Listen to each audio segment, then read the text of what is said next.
नमस्कार दोस्तों, स्वागत करता हूं मैं आप सभी का एक बार फिर से आपके अपनी इस YouTube चैनल पर। और दोस्तों, आज की इस वीडियो में हम डिस्कस करेंगे कि अगर आप दिल्ली में as a government teacher join होते हैं या जॉब करते हैं फ्यूचर में, तो आपकी स्टार्टिंग सैलरी कितने रहने वाली है। जैसा कि आप सभी जानते हैं, अभी जनवरी का जो डीए है अभी रिसेंटली अनाउंस किया गया है सेंट्रल गवर्नमेंट द्वारा, जिसके तहत दिल्ली गवर्नमेंट में भी डीए बढ़ा दिया गया है। पहले डीए 31% हुआ करता था, जो कि अब बढ़ के 34% हो गया है। तो अगर आप दिल्ली में as a government teacher future में अगर आप सिलेक्ट होते हैं, तो आपकी स्टार्टिंग सैलरी कितनी होगी, ये आज हम कैलकुलेट करेंगे। तो बहुत ही एक तरीके से आपके लिए एक मोटिवेशनल वीडियो आप कह सकते हैं, क्योंकि अल्टीमेटली अगर आप एज अ टीचर बनते हैं तो हर कोई सोचता है कि हमारी सैलरी कितनी होगी। तो यहाँ पर हम बात करेंगे स्पेशली जो प्राइमरी टीचर दिल्ली में है, उनकी स्टार्टिंग सैलरी कितनी होगी 2022 में, और आफ्टर अनाउंसिंग डीए, जो डीए अनाउंस किया गया है उसके बाद से। तो चलिए आप वीडियो शुरू करते हैं। वीडियो को आप लास्ट तक देखिएगा, पसंद आए तो जरूर लाइक करिएगा। सबसे पहले अगर मैं बात करूं कि दिल्ली में अगर आप as a teacher primary teacher, ध्यान रखिएगा यहाँ पे टीचर का मतलब मैं प्राइमरी टीचर की बात कर रहा हूँ, बाकी जैसे टीजीटी पीजीटी होते हैं मैं उनकी बात नहीं कर रहा। तो हम यहाँ पे अगर प्राइमरी टीचर की बात करें तो दिल्ली में मेनली 3 तरह के स्कूल आपको मिलेंगे। एक तो हो गया एमसीडी का स्कूल, एमसीडी। उसके बाद हम बात करें दिल्ली में एक होते हैं डायरेक्टोरेट ऑफ एजुकेशन के अंतर्गत जो स्कूल आते हैं, जिसको हम कहते हैं डीओई। और तीसरा जो स्कूल है वो होता है केंद्रीय विद्यालय, केवीएस। हालांकि ये एक सेंट्रली ऑन्ड बॉडी है, ऑटोनॉमस बॉडी है वैसे तो ये, लेकिन ये आप कह सकते हैं कि ये केंद्रीय विद्यालय मतलब ये सेंट्रल स्कूल आप इसको कह सकते हैं। ये दिल्ली गवर्नमेंट ऑन इसको नहीं करती है, लेकिन ये दिल्ली में केवीएस स्कूल भी हैं। तो 3 तरह के स्कूल हैं दिल्ली में। और यहाँ पर अगर आप as a primary teacher job करते हैं तो आपकी सैलरी कितनी रहने वाली है। तो सबसे पहले हम बात करें कि दिल्ली में अगर आप जब एज अ प्राइमरी टीचर जब आप ज्वाइन करेंगे तो आप किस ग्रुप में आते हैं। तो दिल्ली में जो टीचर होते हैं वो ग्रुप बी में आते हैं, ठीक है। और ग्रुप बी में आने की वजह से जो पे बैंड है यहाँ पे वो 9300 से 34,800 के बीच में रहता है। हो सकता है आपको चीजें समझ में नहीं आएंगी, अभी मैं आपको थोड़ी देर में चार्ट दिखाऊंगा। पे लेवल की मैं बात करूँ तो पे लेवल 6 में आते हैं यहाँ पे। इसके अलावा अगर हम ग्रेड पे की बात करें तो स्टार्टिंग में ग्रेड पे 4200 ही यहाँ पर होता है। एक बार मैं आपको यहाँ पे की चार्ट दिखाना चाहूंगा, अगर आप तो थोड़ा बहुत हो सकता है क्लियर ना हो, लेकिन फिर भी मैं कोशिश करूंगा। अगर हम बात करें यहाँ पे लेवल की, तो यहाँ पर आप देख सकते हैं। सबसे पहले मैं यहाँ पे बैंड की बात करूंगा। मैं इसका कलर जो है पेन का कलर रेड कर देता हूँ जिससे आपको क्लियरली दिखे। सबसे पहले अगर मैं बात करूँ यहाँ पे बैंड की, देखिए आपको दिख रहा है पे बैंड लिखा हुआ है यहाँ पे। तो पे बैंड जो है वो हमें मिलता है प्राइमरी टीचर को 9300 से 34,800 के बीच। और उसमें भी जब हम बात करते हैं ग्रेड पे की, यदि ये ग्रेड पे है तो ग्रेड पे यहाँ पर आपको दिख रहा है 4200 ग्रेड पे है ये वाला। और अगर हम बात करें लेवल की, तो यहाँ पे जो लेवल 6 आपको दिख रहा है, ये 6 लेवल। तो जो प्राइमरी टीचर है वो लेवल 6 में आते हैं यहाँ पर दिल्ली में। चलिए अब हम बात करते हैं कि आपकी बेसिक सैलरी यहाँ पर कितनी रहने वाली है। अगर आप एज अ टीचर जब स्टार्टिंग में ज्वाइन करेंगे तो आपकी बेसिक सैलरी 35,400 रुपये होगी, ठीक है। उसके बाद आपको कुछ अलाउंस मिलेंगे, जैसे कि डियरनेस अलाउंस यानी कि डीए, फिर ट्रेवलिंग अलाउंस यानी कि TA, HRA, house rent allowance, और उसके बाद DA on TA. DA means dearness allowance on TA, travelling allowance, यानी कि जो ट्रेवलिंग अलाउंस होता है उस पर भी आपको डियरनेस अलाउंस मिलता है। डियरनेस अलाउंस मीन्स महंगाई भत्ता, मतलब जिस हिसाब से साल में महंगाई बढ़ती है उस हिसाब से महंगाई भत्ता दिया जाता है। तो ये कुछ आपको बेसिक आपकी सैलरी इतनी रहेगी, इसके अलावा ये कुछ आपको अलाउंसेस दिए जाएंगे। और उसके बाद हम बात करें डिडक्शन की, तो क्योंकि अब पहले ओल्ड पेंशन स्कीम हुआ करती थी, लेकिन अब न्यू एनपीएस है, नेशनल पेंशन स्कीम है, ठीक है। तो इसके तहत एक अमाउंट आपकी सैलरी में से कटता है। तो ये आपकी जो सैलरी है बेसिक, जो आपका बेसिक सैलरी है बेसिक, उसके बाद जो आपका डीए है यानी कि डियरनेस अलाउंस, इनको जोड़कर जो भी इसका 10% अमाउंट बनता है, 10%, जो भी 10% अमाउंट बनता है, एक मिनट में यहाँ लिख देता हूँ, क्लियर दिखेगा।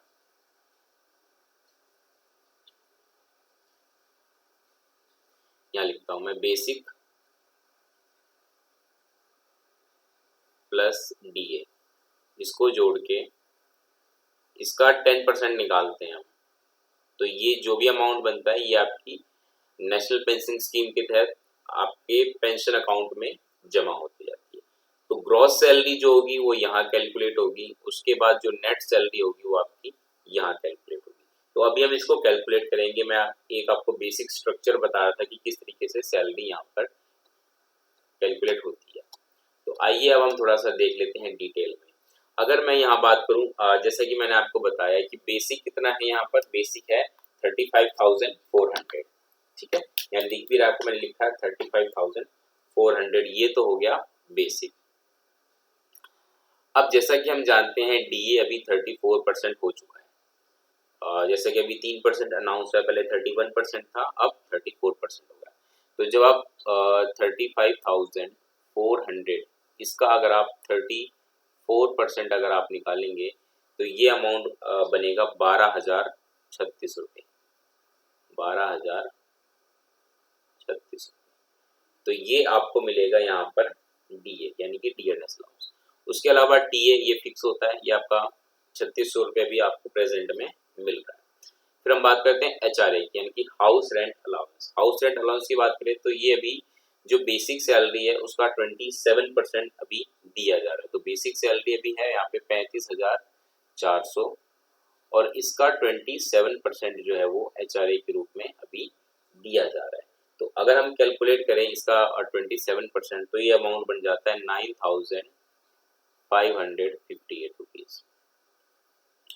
अब हम बात करते हैं डीए ऑन टीए। तो टीए तो 3,600 रुपये है, अब इस पे हमें डीए निकालना है। तो 3,600 तो आपका टीए हो गया और इस पे हमें डीए कितना निकालना है, डीए क्योंकि 34% मिल रहा है तो 3,600 का जब हम 34% निकालेंगे तो ये अमाउंट बनेगा 1,224 रुपये, ठीक है। तो ये आपके तो बेसिक जो आपकी पे हो गई, इसके अलावा ये सारे आपको अलाउंसेस दिए जाते हैं। और अब हम इसका अगर हम टोटल कर दें तो हमारी जो ग्रॉस सैलरी है वो हमें पता लगेगी। तो अगर आप इसका टोटल करेंगे तो ये अमाउंट बनेगा 61,818।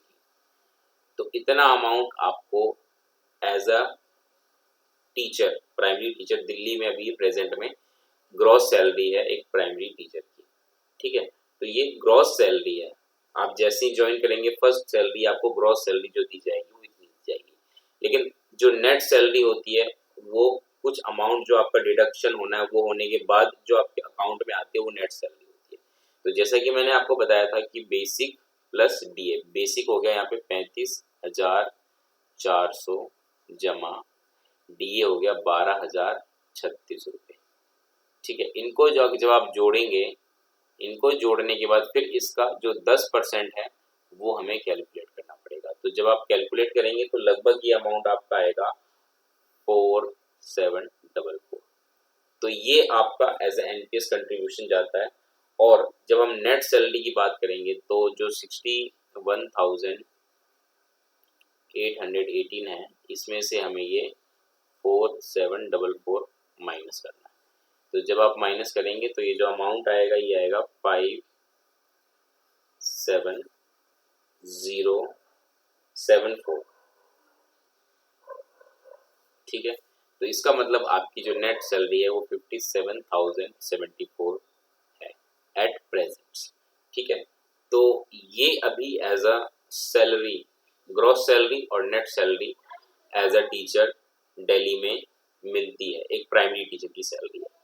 तो उम्मीद करता हूँ वीडियो आपको पसंद आई होगी। हमने यहाँ पर देख लिया बेसिक सैलरी अभी कितनी है और जो भी अलाउंस मिलता है उसके बाद ग्रॉस सैलरी कितनी बनती है और नेट सैलरी कितनी बनती है।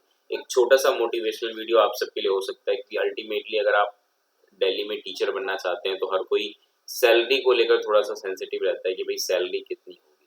तो एक मोटिवेशन हो सकता है आपके लिए, अगर कल को आप सिलेक्ट होते हैं तो आपको एक handsome amount as a salary के रूप में दिल्ली में देती है गवर्नमेंट। और बहुत ही रिस्पॉन्सिबिलिटी का काम है इसलिए सैलरी इतनी ज़्यादा है, क्योंकि बच्चों को पढ़ाना एज अ कि देश का भविष्य आपके हाथ में दिया जाता है। तो आपको किसी तरह की परेशानी ना हो, उसको ध्यान में रखते हुए गवर्नमेंट ने एक अच्छी सैलरी रख रखी है ताकि टीचर जो है वो अच्छे से बच्चों पर ध्यान दे सके। तो एक बहुत ही हैंडसम अमाउंट आपको दिया जाता है अगर आप दिल्ली में एज अ टीचर ज्वाइन करते हैं तो इस वीडियो में इतना ही रहेगा दोस्तों। उम्मीद करता हूँ वीडियो आपको पसंद आई होगी। अगर पसंद आई तो जरूर लाइक करिएगा, अपने दोस्तों के साथ शेयर करना मत भूलिएगा। अब हम मिलेंगे दोस्तों अगली वीडियो में, तब तक के लिए नमस्कार।